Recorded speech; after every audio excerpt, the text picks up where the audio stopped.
Sebelum melanjutkan, jangan lupa subscribe dulu, terima kasih. Bab 435, terkenal karena pertarungan. Pendekar Pedang. Raja Tulang, Sue Yang, dan Bis memasang ekspresi rumit saat berdiri di depan Jian Wushuang. Saat mereka bertemu, Bis agak meremehkan pemuda itu, tetapi sekarang dia terkejut dengan kekuatannya. Pendekar pedang telah membunuh Deng Huo, yang berarti dia bisa dengan mudah membunuhku jika aku menjadi lawannya. Orang-orang Markis Chang Yue telah mundur. Mustahil bagi mereka untuk kembali dalam waktu singkat, jadi pada dasarnya kita telah memperoleh Jiuse Cave Mansion. Mari kita lihat bagaimana perkembangan formasinya, kata Jian Wushuang dengan santai sambil tersenyum tipis. Baiklah. Bon King, Sue Yang, dan Bis mengangguk, senang dalam hati mereka. Sampai sekarang, mereka telah sepenuhnya menaklukkan Jiuse Cave Mansion dan menyelesaikan misi mereka. Pada saat ini, di tenda besar perkemahan Markis Chang Yue, 3 sosok tinggi dan kekar duduk dengan ekspresi marah. Mereka adalah penguasa yang bertanggung jawab atas urusan perkemahan. Di hadapan mereka, para ahli berdiri dengan hormat sambil ketakutan. Tak seorang pun bicara. Seluruh tenda dipenuhi keheningan yang menyesakkan. Setelah beberapa saat, seorang pria parubaya kekar dengan rambut ungu, yang duduk di singgasana tengah, berbicara. Deng Huo sudah mati. Seorang pria bernama Pendekar Pedang membunuhnya. Aku belum pernah mendengar tentang Pendekar Pedang ini sebelumnya, dan dia tidak ada dalam daftar ahli yang perlu mendapat perhatian lebih dari pihak kita. Namun, Deng Huo, seorang ahli tingkat menantang surga, dibunuh oleh orang yang tidak dikenal. Dia bahkan menggunakan transfer slip, tetapi tetap gagal melarikan diri. Siapa yang bisa memberitahuku dari mana swordsman berasal?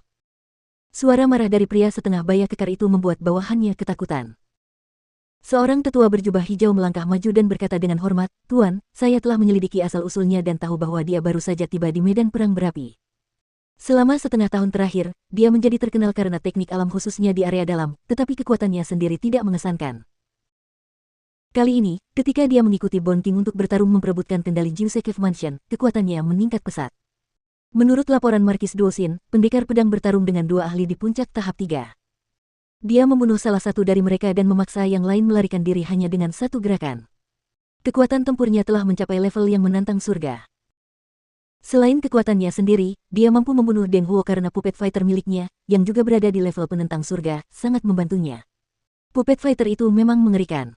Dia lebih kuat dari Deng Huo dalam hal serangan, kecepatan, dan kekuatan. Dengan teknik Swordsman's Realm, Sir Deng Huo tidak punya pilihan selain menggunakan transfer slip. Ketika Sir Deng Huo menggunakan transfer slip, pendekar pedang menunjukkan teknik khusus dan menyebabkan Deng Huo kehilangan kesadarannya sesaat. Pada saat itu, pejuang boneka mengambil kesempatan untuk membunuh Deng Huo.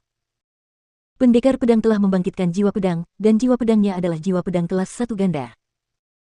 Singkatnya, pendekar pedang adalah seorang jenius yang tak tertandingi yang memiliki potensi besar. Dia pasti telah membuat terobosan besar dalam origin atau aspek lainnya, yang menyebabkan kekuatannya meningkat pesat. Meskipun kekuatannya saat ini hanya mendekati level yang menantang surga, dia memiliki berbagai keterampilan dan kartu truf. Tetua berjubah hijau itu dengan jelas mengatakan semua yang diketahuinya tentang Jian Wushuang. Pria parubaya kekar itu mendengus dan berkata, "Aku tidak peduli keterampilan atau kartu truf apa yang dimilikinya. Kali ini, kita kehilangan Jiuse Cave Mansion dan Deng Huo terbunuh, keduanya karena dia. Jiuse Cave Mansion sangat berharga di antara rumah-rumah gua yang berada di bawah kendali kita. Rumah itu hanya kurang penting dibandingkan 3 rumah gua Markis. Deng Huo adalah salah satu dari 3 ahli kami di level penentang surga. Seperti yang kita semua tahu, para penguasa tidak akan ikut bertarung di medan perang berapi, yang berarti bahwa para ahli level penentang surga adalah tulang punggung kami. Sekarang Deng Huo sudah mati. Kekuatan tempur kami di level penentang surga sekarang lebih lemah, jadi kami mungkin akan menderita beberapa kekalahan dalam pertempuran penting. Selain itu, pendekar pedang memiliki jiwa pedang kelas 1 ganda, jadi dia memiliki potensi besar. Jika diberi waktu beberapa tahun, dia akan menjadi salah satu musuh kita yang kuat. Kita tidak bisa memberinya kesempatan seperti itu. Beritahu mereka semua bahwa pendekar pedang adalah orang pertama yang menjadi buruan di kamp kita. Cari kesempatan untuk membunuhnya secepat mungkin." Suara pria setengah baya kekar itu sangat dingin dan matanya dipenuhi dengan niat membunuh.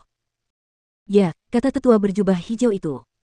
Mereka dengan cepat mulai mendiskusikan cara membunuh Jian Wushuang. Pada saat yang sama, berita terbunuhnya Deng Huo di luar rumah gua Jiuse menyebar ke kedua kubu dengan kecepatan yang luar biasa. Lagi pula, ketika Jian Wushuang mengejar Deng Huo, mereka berlari sejauh lebih dari 5.000 km dan melewati banyak ahli dari kedua kubu, sehingga banyak ahli yang menyaksikan Jian Wushuang membunuh Deng Huo. Tidak mengherankan jika berita itu menyebar begitu cepat. Hal ini menimbulkan sensasi di kedua kubu. Pendekar pedang langsung menjadi bintang baru di medan perang berapi. Di dalam Jiuse Cave Mansion, selesai. Saat Lady Red meletakkan permata untuk formasi terakhir, matanya berbinar. Di belakangnya, Jian Wushuang, Raja Tulang, Sue Yang, dan Beast tertawa. Akhirnya, tugas kita selesai, kata Bon King sambil tersenyum. Haha, 10.000 pencapaian pertempuran, Beast menambahkan, matanya berbinar gembira. 10.000 prestasi pertempuran, itu jumlah yang besar bagi kami. Tentu saja, itu tidak bisa dibandingkan dengan apa yang diterima pendekar pedang.